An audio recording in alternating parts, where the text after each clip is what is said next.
Hello, everyone. My name is AP the Weird One. Welcome back to another volume of Full Metal Panic. This time, volume 7. Continuing on my own, this is the first 4 episodes of Full Metal Panic: Invisible Victory. Without further ado, let us begin. I do want to show off the cover for the collection. This one, the volumes 7 through 9. We're gonna be seeing this the Silver AS in a little bit, but just thought I would point that out. And getting into the visuals of the novel, we have the cover, which looks pretty good. Kind of definitely is vindicative of the story. Then we have the hold handings of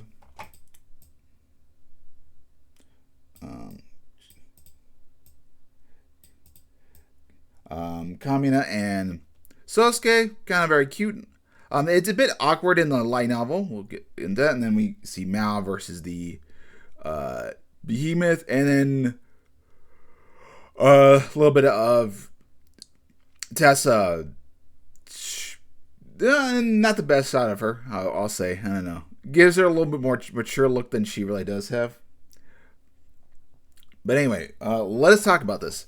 So, my overall impression of the light novel, I think the anime does this volume way better in many respects. There's a couple aspects where it's a little bit better than the light novel, but in terms of, I would say the biggest portion is, like, I guess, structure. So, beginning with chapter 58, they kind of go between the Meridia Island and Sosuke and Kamina, and it's done. They don't necessarily break it up really well. Like, they do it sometimes. Like, they'll include this big black dot, and then at times they won't do it, and I wish the black dot was more consistent. Sometimes they'll use the black dot to separate parts of the section where, like, maybe they're doing with Kamina and Sosuke, and then they'll break it up with a black dot, or on Meridia Island. So they use it very infrequently, and I wish it was more so separate when it's with Kamina and Sosuke, and then it's on Meridia Island. I wish it was done better. This is more prominent in chapters 2 and 3, but it can still be a little bit annoying. I wished it was it was chunked out better. Like, we had like an entire chapter for, or a majority of the chapter for Sosuke and Kamina, and then an entire chapter for Meridia Island. I wish it was done that way, so to speak. I can see why they did it, but it just, like, early on, yes, but then later on, I'm like, it gets really irritating. But let's talk about it. So, in the very beginning, we don't meet Kurama, and nor Leonard's pilot that he has. I would have kept that a bit of a hidden. We'll see later on. One thing to note is that the AS is red when Leonard and talking to Tessa at the gravesite of the parents. It's as a red AS, and it's not red in the anime to my recall. I think it was like purple or something. But yeah, you don't meet Kurama until chapter 4, and it's like how he is in the anime. So there's no big difference there, but I could see them, like, why he would be there earlier. There is a girl that was shown in the anime and also in the light novel as well, like talking like someone who helps a lot with Leonard. I kind of wish she was there at the beginning, that like commenting against Kurama in the anime, kind of instead of the pilot. I think it would have been better if she was there instead. Just a personal take. But then moving on, let's see other things. So the holding hands between Sosuke and Kamina is a bit awkward. Which is kind of nice. That's probably one big thing. We also learned a little bit more about Agamemnon and Garwan. Like, Garwan had kind of feelings for Sosuke, so to speak, in a weird way. And Agamemnon, the reason they've decided to move out is because they're done with her bullshit. The number of, like, things they destroyed. They didn't take him as a threat, but then, like, with the number of ASs they destroyed, and then also the capturing of the Chrysalis, that just, like, yeah, we're done messing around with you. We're gonna go full ham. There's also, so right after the area in Sydney gets attacked, we get like a bit of an inner monologue from Sosuke, and this is one of the more stronger suits. The light novel, like his relationship with Kamina, like while Kamina is sleeping, he sort of like this inner monologue. It's kind of a nice, sweet moment. Just, it's definitely worth a read in that regards. And then they learned of the attack on Sydney through the radio, which I thought was an interesting, interesting detail. I'm like, okay. And then, of course, they talked to Callahan and even Clouseau, but a little bit. No, they talked to Clouseau. While they're running away from the Alistairs and everything, a boy gets hurt instead of a man. So when he gets gunshot, there is that.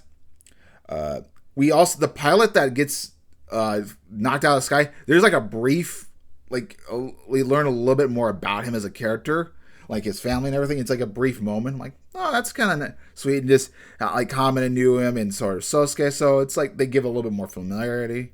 We might see he could be in maybe a character that we do know, or he's in Fumufu. But yeah, so they get a little bit of insight with that. The final big differences in terms of changes.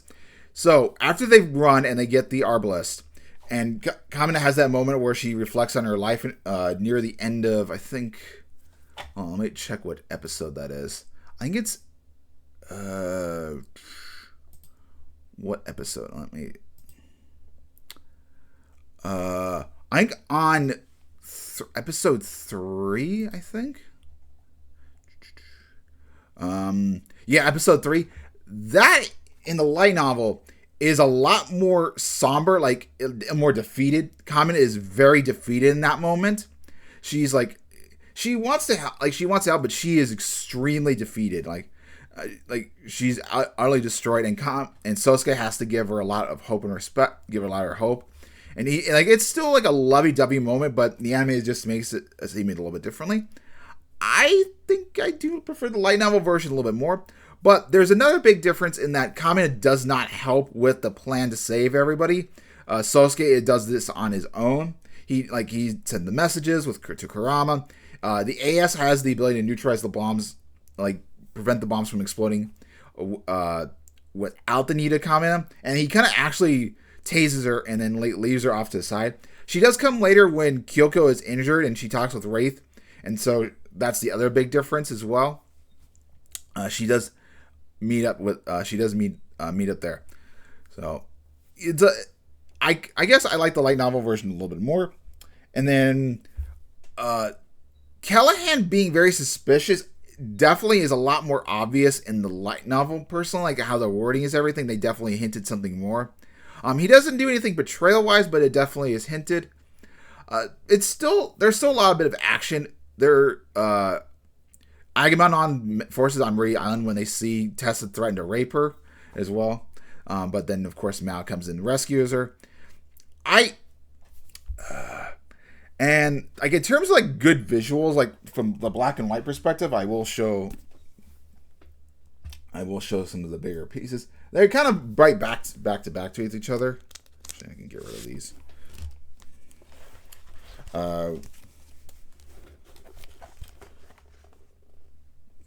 We have this moment, Tessa's Leonard talking to his assistant. This is a really good shot, really emphasizes like evil nature. And then we seen it's silver in the light novel, but then this shot from the cover, we see this. It looks really good.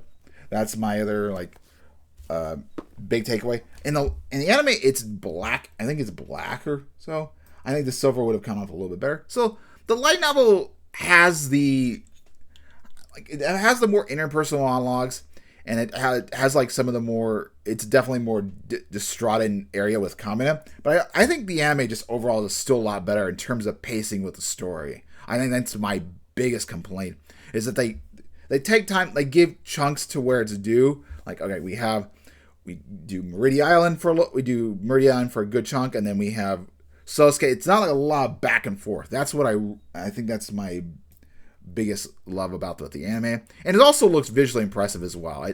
It gets a point across, and like even I think Kyoko's injury is a lot more like kind of worse in the anime as well. Like they show a shrapnel, but it looks just bigger in the anime. I kind of also do appreciate that Kurama is introduced a little bit earlier. We get a little bit of a taste of his character. So I think, like I said, the anime is better. Light novel, it's still solid, but I don't like. It's like when I think of Fullmetal Panic, I remember like, okay, it's a strong series, but it's volume 8 onwards that have the biggest, strongest memories to me. Just because of how it impacts, and when we get to that, you'll understand why. But volume 8 left impression me. I don't remember volume 7 as super well. I don't know. It's kind of weird. Like, I mean, the light novels are still pretty strong, but just volume 8 onwards it has the kick. And if you watch the anime, you know exactly the moment I'm talking about. But I think, like, overall, anime did this volume justice and probably went above and beyond. The light novel's so worth it. I mean, you still get the collection. I'll see it. We'll have to see if volume 8 and 9 hold up in comparison. If the anime can do it justice, like what is it better to acquire?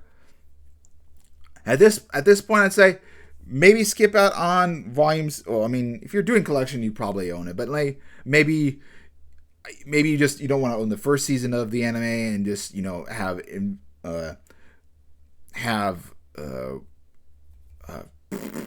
the second season. Well, technically the second season and Invisible Victor. What is